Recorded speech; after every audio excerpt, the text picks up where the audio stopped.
কোনো মায়ের সন্তান গো মা, হাতে পায়ে ধরে বলে গেলাম খবরদার খবরদার, স্বামীর নাফরমানি করিও না। স্বামীর খেদমতের মধ্যে তোমার জান্নাত, স্বামীর নাফরমানির মধ্যে হলো তোমার জাহান্নাম। যেই নারী তার স্বামীর কলিজায় আঘাত দিয়া মরবে, ওইটা মরতে দেরি, জাহান্নামে যাইতে দেরি নাই। আর যেই নারী শত কষ্টের মধ্যে দিয়ে হলো আল্লাহ পাক রব্বুল আলামিনকে খুশি রেখে, স্বামীকে খুশি রেখে মরতে পারবে, আল্লাহ পাক রব্বুল আলামিন ওই নারীর মৃত্যুটাকে কিয়ামতের দিন শহীদের মৃত্যু দান করবে। জোরে কোন সুবহানাল্লাহ। আমাদের দেশের মা বোনেরা তো বোকা, বোঝে না তো বোঝে না, তাও বোঝে না। এরা মনে করে কি পুরুষেরা বাইরে থেকে কত নেকি অর্জন করে, জুমার নামাজ পড়ে, ঈদের নামাজ পড়ে, জানাজার নামাজ পড়ে, কত নেকি অর্জন করে, আমরা তো ঘরের মধ্যে থেকে কিছুই পাই না। কি কথা কন না কা? এই মিয়া, এই ওয়াজটা করছিলেন আমার ওস্তাদ, আমার শায়েখ, আমার মুর্শিদ, এই জাকারিয়া দারুল উলুম মাদ্রাসার সম্মানিত মুহতামিম আল্লামা মুজিবুর রহমান সাহেব রহমতুল্লাহি আলাইহি।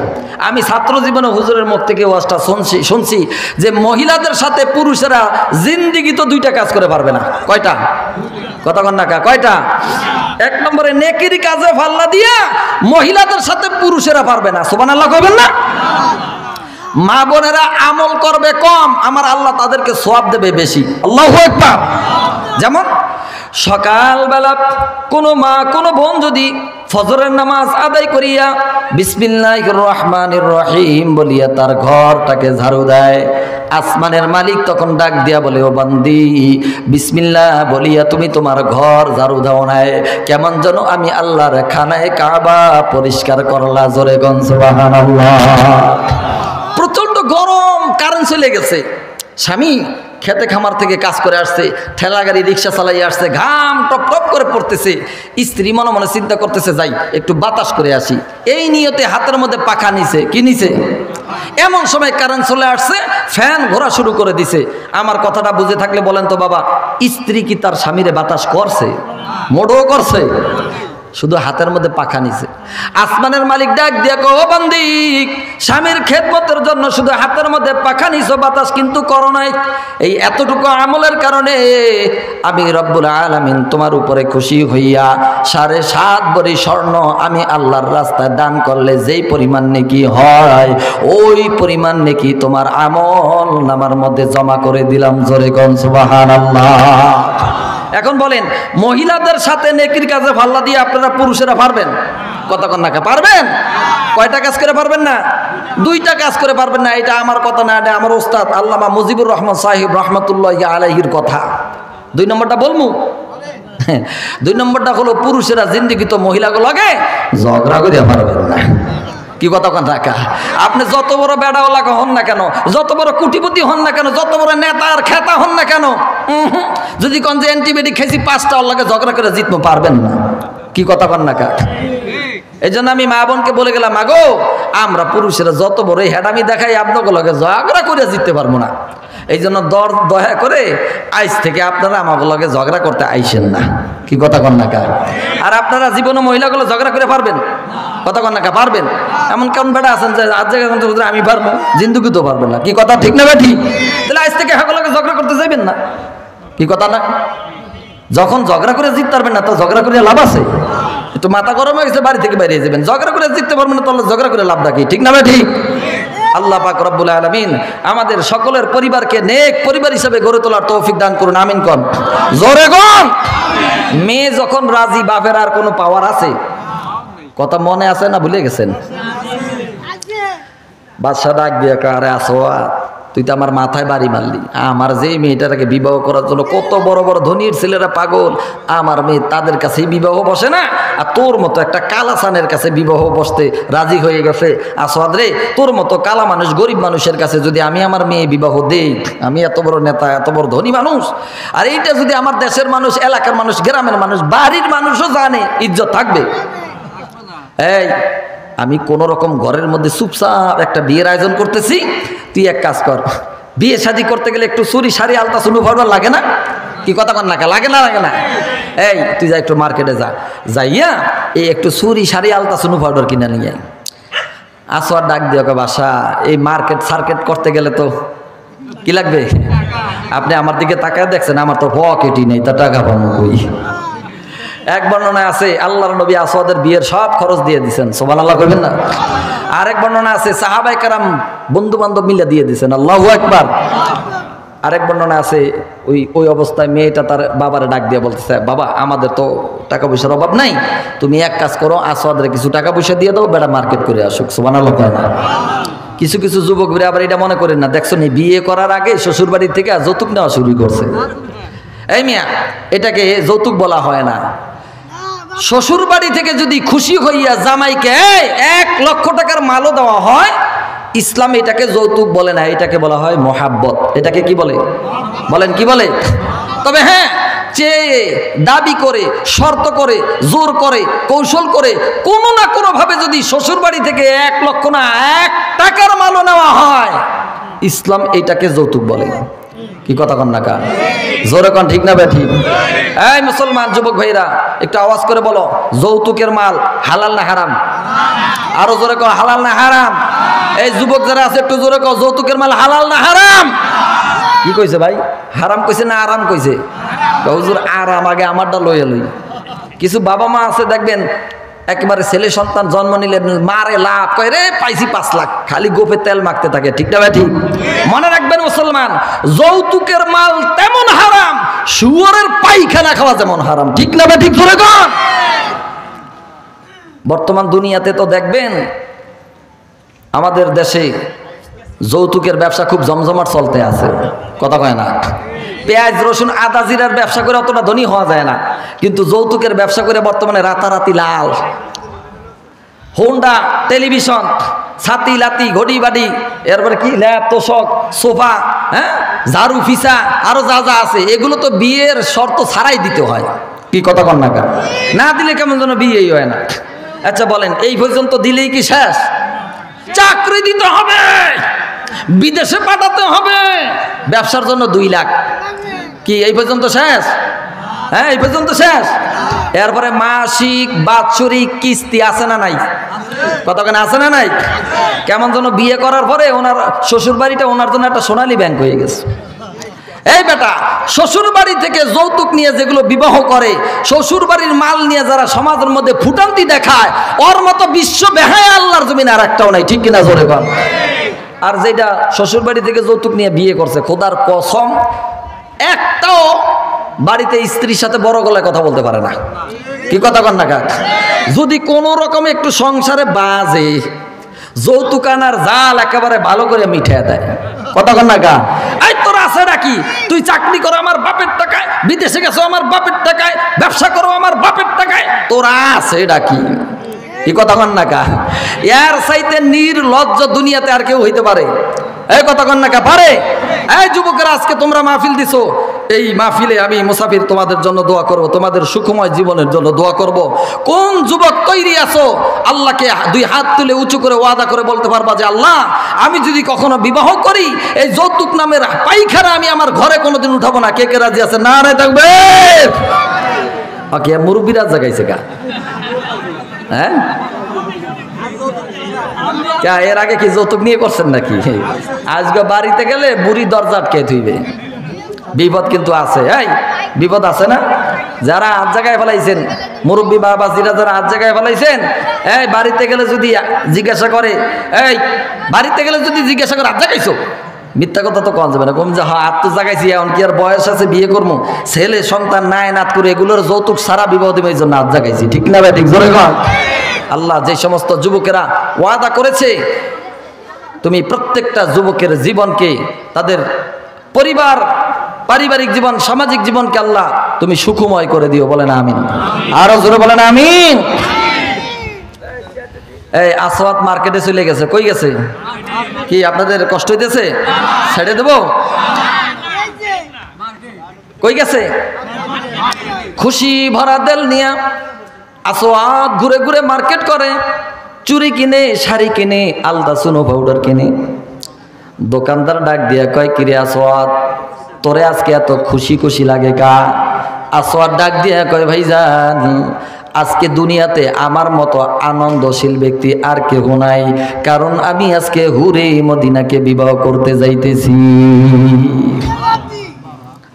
দোকানদার কয়, তোর মাথা ঠিক নাই, তুই একটা পাগল। তাড়াতাড়ি ডাক্তার দেখা। যে মেয়ের বিবাহ করার জন্য এত বড় বড় ধনীর ছেলেরা সিরিয়াল দিয়ে বসে আছে, তার কাছে মেয়ে বিবাহ দেয় না, তোমার মতো গরিব মানুষ কালাসানের কাছে মেয়ে বিবাহ দেবে, তোর মাথা ঠিক নেই, ডাক্তার দেখা। যে যেরকম পারে সে সেরকম বড় টিটকারি করে বাবা। আসওয়াদ কারো টিটকারিতে কান দেয় না, খুশি ভরা দিল নিয়া ঘুরে ঘুরে মার্কেট করে। এমন সময় মার্কেটের এক চূড়ার উপরে আল্লাহর নবীর এক সাহাবী দাঁড়াইয়া ঘোষণা করতেছে, ও আল্লাহর নবীর আশিক সাহাবীরা, তোমরা কে কোথায় আছো? তাড়াতাড়ি যুদ্ধের অস্ত্র নিয়ে উহুদের ময়দানে রওনা করো। কারণ আল্লাহর পয়গম্বর বিশ্ব নবী দিনকে দুনিয়াতে জিন্দা রাখার জন্য কাফের মুশরিক বেঈমানদের সাথে যুদ্ধ করতে উহুদের ময়দানে চলে গেছে। মুসলমান ভাইয়েরা আমার, এই ঘোষণাটা যখন আসওয়াদের কানের মধ্যে ঢুকলো, আসওয়াদ সঙ্গে সঙ্গে দুই হাত থেকে বিয়ের মার্কেট গুলি ছুঁড়ে ফেলে দিয়ে হাতের মধ্যে একটা যুদ্ধের অস্ত্র নিয়ে পাগলের মতো উহুদের ময়দানের দিকে দৌড়ানো শুরু করলো। আসওয়াদ উহুদের ময়দানের দিকে দৌড়ায় আর ডাক দিয়া বলে, আরে আমি আসওয়াদ এখানে বিয়ের আনন্দ ফুর্তি করব, আর ওদিক দিয়া না জানি কাফের মুশরিক বেঈমানেরা আমার নবীকে আঘাত করিয়া আমার নবীর শরীর থেকে রক্ত ঝরায়। আমি আসওয়াদের জীবন থাকতে এইটা কোনোদিন হইতে পারে না। আসওয়াদ পাগলের মতো উহুদের ময়দানের মধ্যে ঢুকিয়া বীর বিক্রমের সঙ্গে কাফের মুশরিক বেঈমানদের সাথে যুদ্ধ করতেছি। যুদ্ধ করতে করতে এক পর্যায়ে আল্লাহর বান্দা নবীর আশিক হযরত আসওয়াদ উহুদের ময়দানে শহীদ হয়ে গেছে। নারায়ে তাকবীর। এরে বাংলার জমিনের মুসলমান, আজকে দুনিয়ার জমিনের মধ্যে আশিকে রাসূল দাবি করো, নবীর মুহাব্বতে মিলাদ করো, জিলাপি খাও আর বিরিয়ানি খাও, অথচ আল্লাহর নবীর জন্য রক্ত দিতে চাও না, জীবন দিতে চাও না। আল্লাহর নবীর দুশমনের বিরুদ্ধে প্রতিবাদ করতে চাও না। এটা তো আশিকে রাসূল নয়, এটা হলো আশিকে রাসূলের নামে বাটপারি। ঠিক কিনা জোরে গো?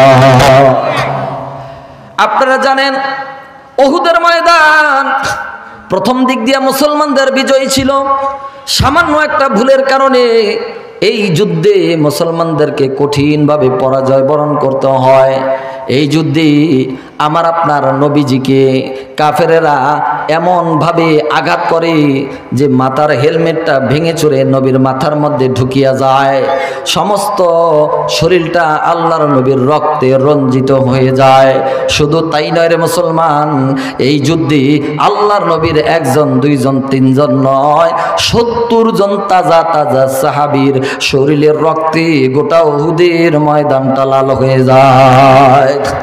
কাফের মুশরিক বেঈমানেরা বিজয়ের পতাকা উড়িয়ে দিয়ে ঘোষণা করলো, আরে ইসলামের নেতা মুহাম্মদ আর দুনিয়াতে নাই, মুসলমানের নেতা মুহাম্মদ শহীদ হয়ে গেছে। নাউজুবিল্লাহ, জোরে বল।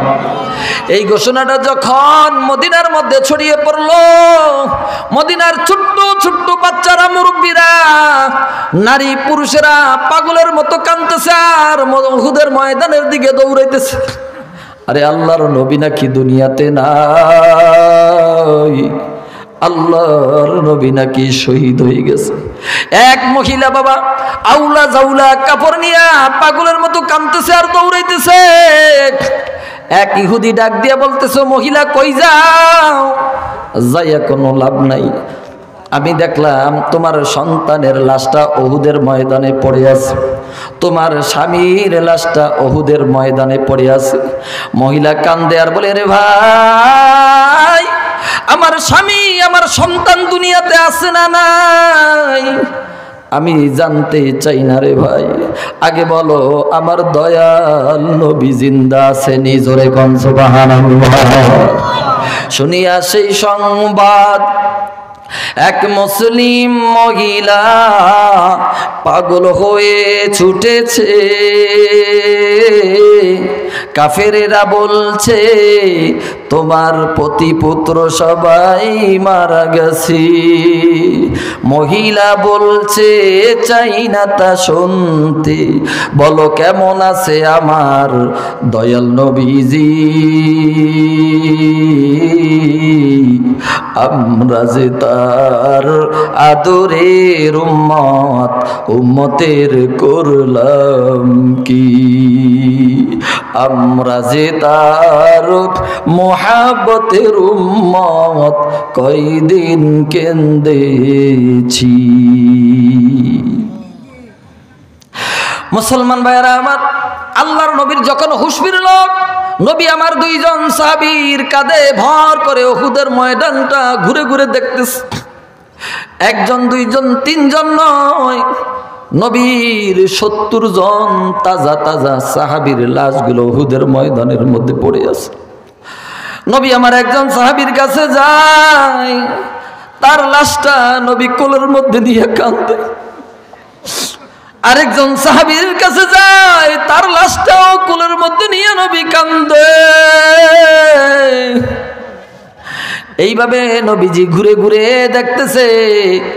হঠাৎ করে আসওয়াদের লাশটা দেখে নবীর সামনে পড়ে আছে। যেই আসওয়াদকে নবী নতুন সংসার করার জন্য পাঠাইছে, ওই আসওয়াদের লাশটা জমিনের মধ্যে পড়ে আছে। নবী আর নিজেকে কন্ট্রোল করে রাখতে পারলেন না।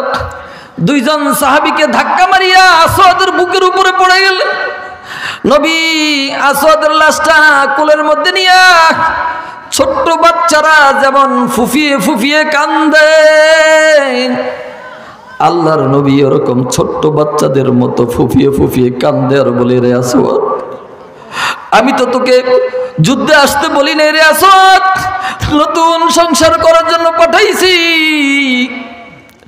কেন তুই নতুন সংসার বাদ দিয়া যুদ্ধের ময়দানে আসিয়া আমি নবীর মোহাব্বতে উহুদের ময়দানে শহীদ হয়ে গেলি রে আসওয়াদ? মুসলমান ভাইয়েরা আমার, লম্বা ঘটনা। সমস্ত সাহাবীদেরকে নবী আমার কবরের ভিতরে দাফন করলেন। আসওয়াদকে দাফন করার পরে আল্লাহর নবী আসওয়াদের কবরের পাশে বসে বসে কাঁদতেছে। নবীর কান্না দেখিয়া আবু বকর, ওমর, ওসমান, আলী সাহাবীরাও কাঁদতেছে। হঠাৎ করে সাহাবায়ে কেরাম দেখি যে আসওয়াদের কবরের পাশে নবী বসে বসে কান্দে, ওই নবীর জবান দিয়া ছোট্ট ছোট্ট হাসির শব্দ শোনা যায়। যেরকম সুবহানাল্লাহ। সাহাবায়ে কেরাম জিজ্ঞাসা করলেন, ইয়া রাসূলুল্লাহ, ইয়া হাবিবাল্লাহ, একটা কথা জানার জন্য মন ছটফট করে গো পয়গম্বর। আসওয়াদকে দাফন করে আপনি অনেক টাইম ধরে কাঁদলেন, আবার কিছুক্ষণ পরে আপনি হেসে দিলেন, কিছুই তো বুঝলাম না।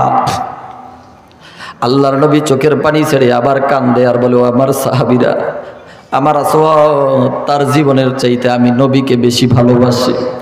নতুন সংসার করার জন্য পাঠাইছিলাম, যখন জানলো আমি নবী উহুদের ময়দানে চলে আসছি, আরে নতুন সংসার বাদ দিয়া উহুদের ময়দানে আসিয়া আমি নবীর জন্য নিজের জীবনটা বিলীন করে দিয়েছে।